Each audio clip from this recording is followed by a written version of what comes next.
Welcome back. Well, today I've got a special guest, Brent Morehouse. Brent's just done a trip on the Moana out with Tony, the relief skipper. He's had a really good week and he's been out here many times on the Great Barrier Reef. So welcome, Brent, and I want to hear about when you first came out here and some of the captains you've fished with out here for many years and why you want to keep coming out here. So over to you.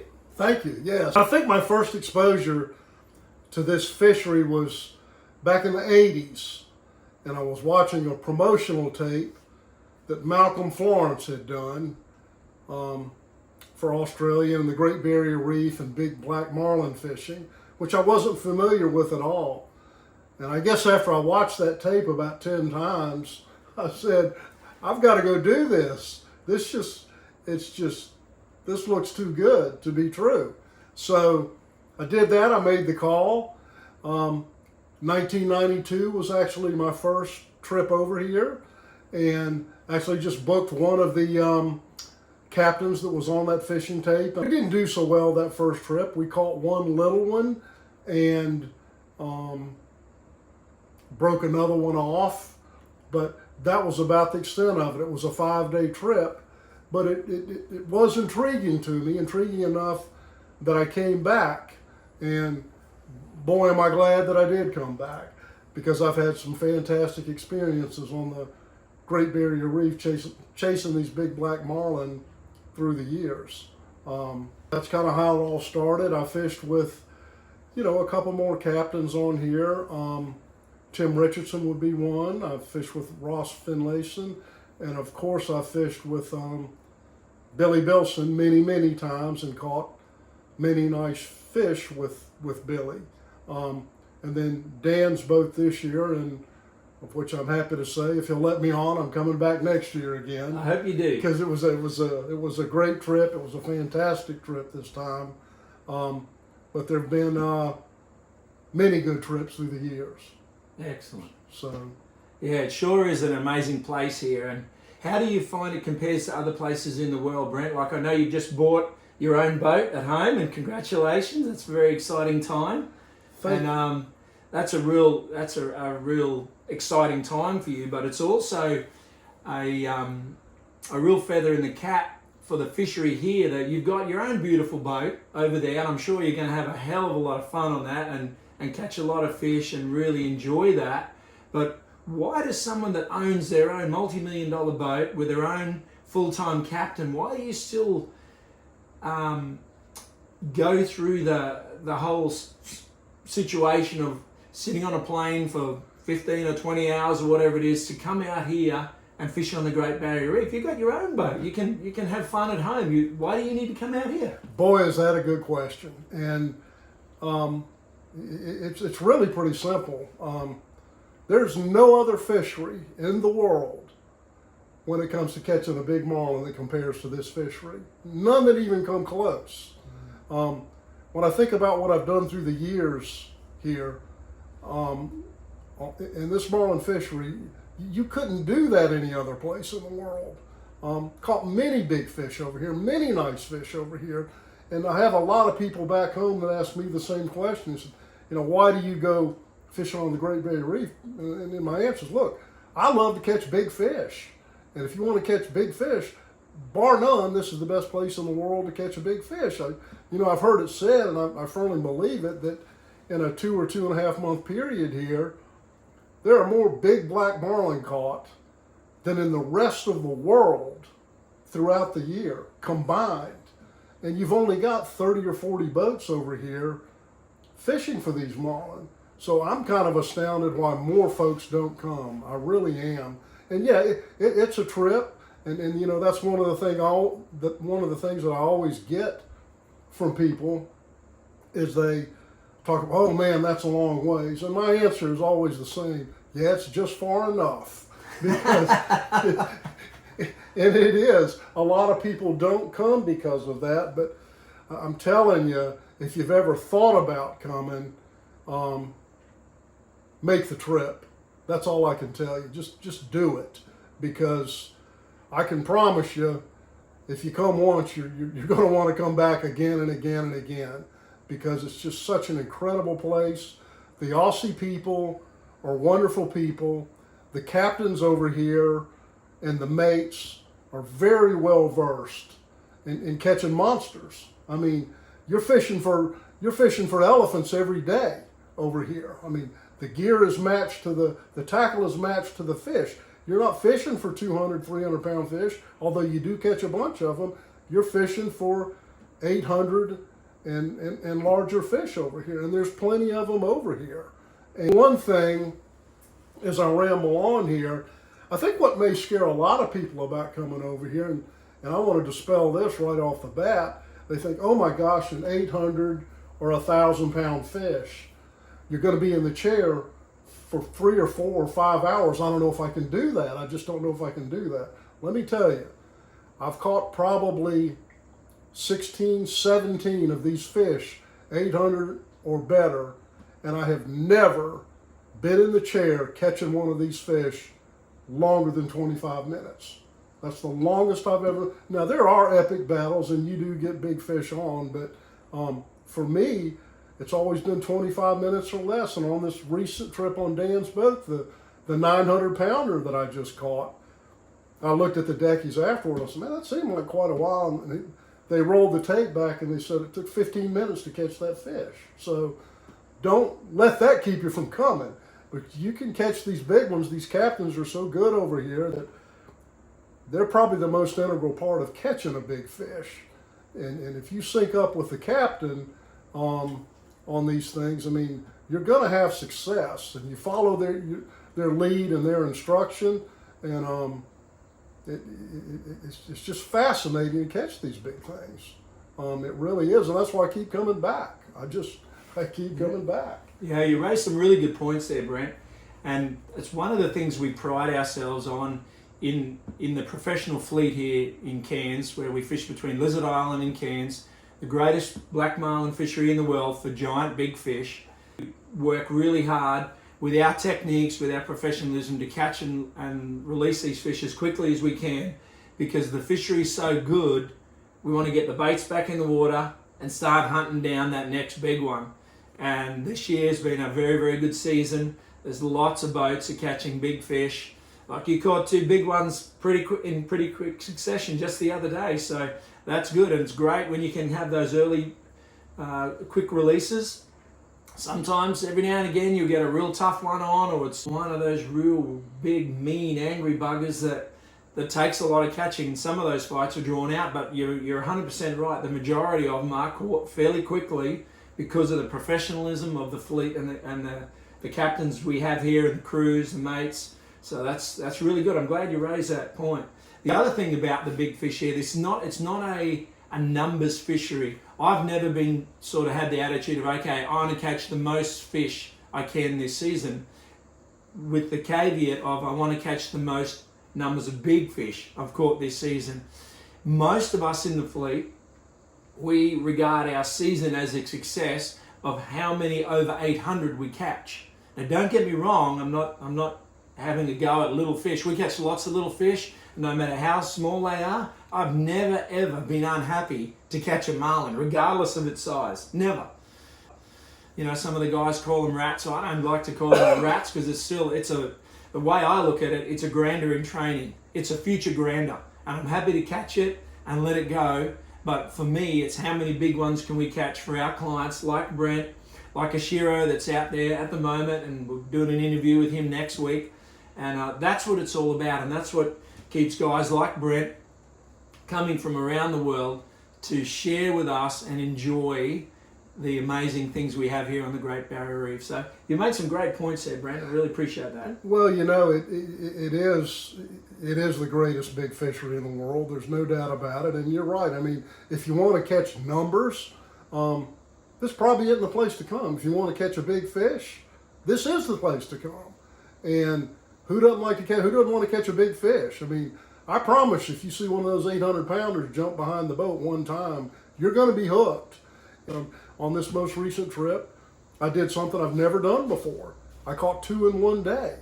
Caught one 900 plus, and then to close the day out, right at the end of the day, which is a good time to fish, incidentally, we caught an 800 pounder. So the Australians, it's kind of funny once you kind of understand the lingo over here.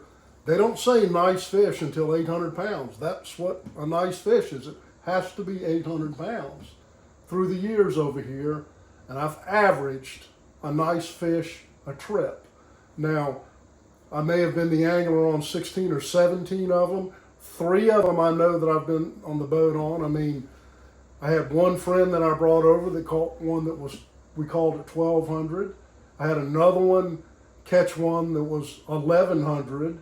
And I had one of my brothers caught one that was 950 plus one time. So I mean, 20 trips, 20 nice fish, that's a pretty darn good average. That's an average of about a nice fish for every 6 or 7 days that you spend on the reef over here.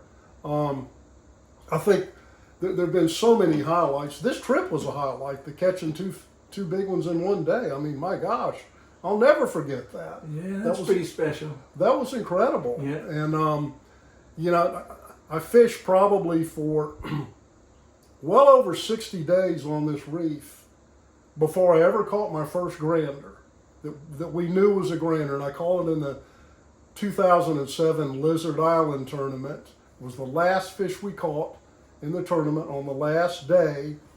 And what was so interesting about that, as I got back, my first grander, and I understand that was 60-some days on the reef I'd caught plenty of nice fish, but not caught a grander until that time. But just to let you know how fabulous this place is, one of my mates called me when I got home and said, "Hey, Michael, my brother and I, we'd like to fish the Lizard Island with you next year." Well, I wasn't going to come back and fish. And I said, "Well, if you guys want to fish it, we'll go back." The first fish we caught in the 2008 Lizard Island tournament, 1,100 pounder. So we caught back-to-back granders here on the Great Barrier Reef. Where else are you going to do that in the world?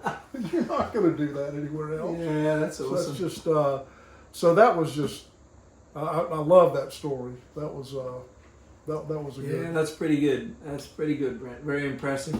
So you've fished with a number of different captains. You've obviously seen a number of different techniques because we've all got our own little idiosyncrasies. We've all got our preference, whether it's for hooks or leaders or exactly how we want to bait rigged or how we like to fish, how we like to work an area, whether we, muscle down on an area and just stay there and don't move, or whether we wander up and down or whatever. We've all got our different things. So, and you've obviously fished with several of us, so you've obviously seen all of that play out. And you've also seen the success of all of those different things. And it's often sometimes something I think of in a lot of different things, like, hell, I've got a relief captain out there, you know what I mean? And Tony's doing a great job, I just hope he doesn't beat my personal best record of big ones, or I'll be damn going outside and kicking that dog again. No, to that point, I was kind of afraid there, Dan. Your substitute's done such a great job. He's a great captain. I thought, Tony, you can let him have his job back? He will. No, I mean, very good fisherman, and there are a lot of good techniques out there, and some of you guys do things different than the others, but I mean, there are those of you that, I mean, you're one of them for sure. And you mentioned it earlier, you're a big fish guy, and that's what I come for, are big fish. And maybe you catch one, and maybe you don't, but if you don't, maybe you catch 2 the next time, and when you work that average, for me, it's worked out probably, I think, and I'm not the best record keeper in the world, but I would imagine for every 6 to 7 days that I've fished on the reef, we've caught a nice fish. I mean, that's phenomenal. I mean, that's great to have the kind of fishery that you've got here, because I'm no different than anyone else that would come over here. You can do, wherever you are all out there, you can do the same thing. I mean, it's here for you. Yeah. And right now, we're in the midst of a blistering hot marlin season over here right now. I mean, they're catching big fish right and left out there. Yeah. There's nothing, if you like fishing, as exhilarating as this. I know there are many places in the world that you can go catch 40 or 50 small marlin or 40 or 50 striped marlin or whatever. And if that's what you're after, but for me, the big fish is what I'm after. There's just nothing like seeing that big fish jump behind the back of the boat. Yeah. And then you see it once and you want to see it again and again and again. And I've been blessed and fortunate enough to go with good people like Dan, so I've been able to see that quite a few times. And I wouldn't trade those experiences for anything. I can't imagine fishing all your life, and a lot of people in the United States that spend all the money they do on boats and fishing tournaments and the tackle and just all the expense of doing that you wouldn't cut off a little piece of that and come over here and catch these big fish, because it's just, I can't go on enough about that. It's so phenomenal. It really is. Yeah. That's the thing too, Brent. Like, we spend all our time hunting those big fish, and most of us, it's all about the big fish. Like I said, it's not that we don't want to catch the little ones, but we're hunting the big ones.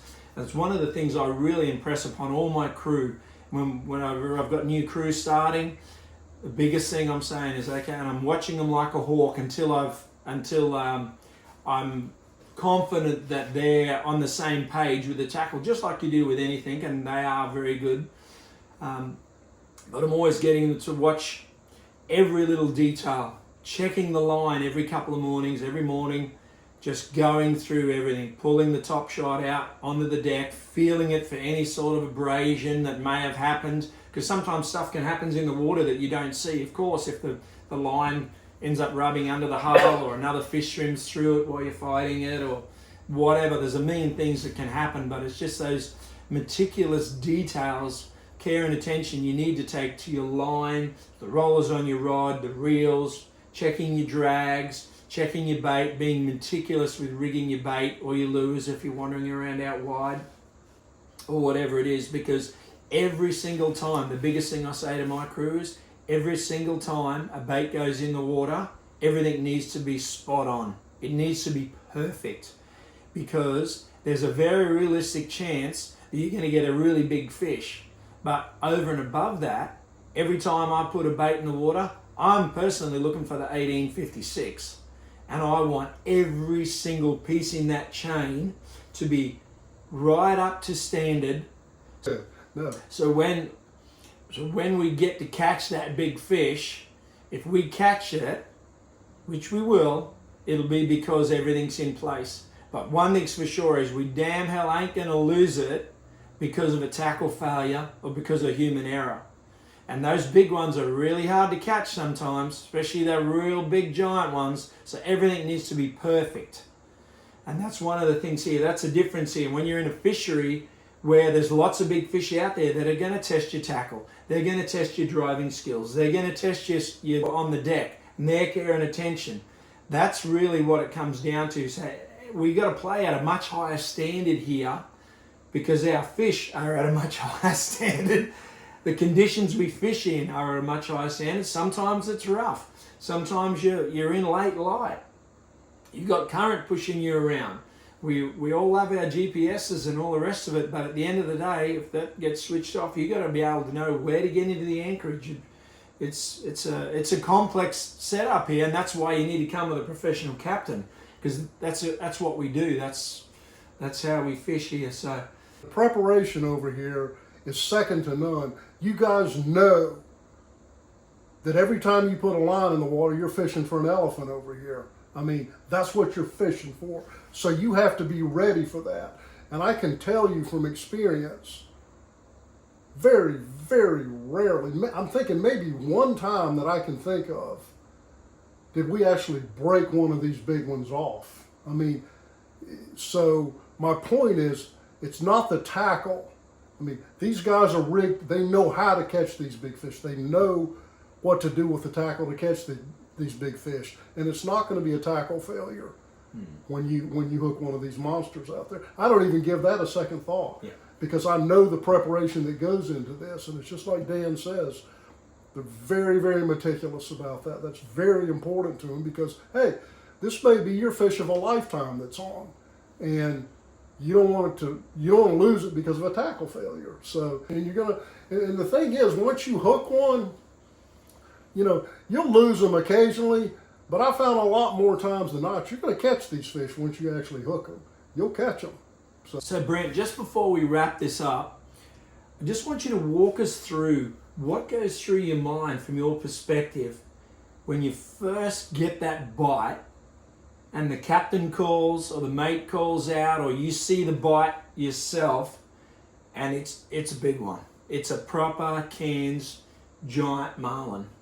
Just walk us through that feeling and what goes through your mind. I think as an angler, what goes through my mind is, okay, the captain's done his part to this point and will do his part. The deckies know what they're doing. So I've got to fall in line with these guys. I mean, I got to keep up with what they're doing here. So my whole focus is when the fish is taking the bait, to make sure that we hook the fish and then make sure that I get to the chair in a proper amount of time when we can start fighting the fish. And when we get in the chair and we actually get all strapped in and hooked in and I start fighting the fish, that's when I'm most comfortable. So there's always a little bit of anxiety for me hooking the fish and getting to the chair, because I don't want to lose a fish because of something I've done, because the captains and the deckies over here, they're prepared. They know what they're doing, so I don't want to lose it on something that I've done. But getting in there and then, believe it or not, actually getting strapped in with this thing and knowing you've got this monster fish on your line, really, there's a comfort level that comes over with you then. Then you just got to concentrate and say, okay, I got to get in sync with the captain here. I've got to know when to wind this and, how to fight the fish. And you can just follow the instincts of the captain and listen to his advice, and you'll get through these things, and you'll be happy in the end. Yeah. You'll be happy when they cut that line and release that monster that you've just caught. But yeah, so. Yeah, it's pretty cool. It's a great experience, and then you get down to the business end of things, like you say there, Brent, and that's when you get to put the hurt on the fish and have the jumps and see the reactions of what you do and how it all works. And that's really payday, isn't it? That's when all the preparation and the planning and the thinking and the dreaming about coming out here, that's when you hit pay dirt and all the ducks line up and it all comes together and you get to experience that exhilaration of catching one of these giant fish out here, and that's pretty cool. Yeah, it is really cool. And like I say, the captains and the deckies here have been through this many times before. And if you want to come over and give it a go, they're always most helpful, and they'll get you through your few first nice ones, and then kind of let you do it your way if you want to. But I mean, yeah, it's the preparation, the whole preparation by the whole crew is just, it's phenomenal over here. You got to be ready, and they're always ready. They're always ready for these fish. Well, thanks, Brent. It's been a pleasure having you out here with us, and thanks for coming fishing with us. Thank you, sir. And 20 trips here now, 20 yes, seasons you've come out fishing on here on the Great Barrier Reef. And I sure hope you come back next year. I'll be here. I'll be here. Sounds good. And thanks for watching, everybody, and subscribe to the channel, and we'll catch you soon.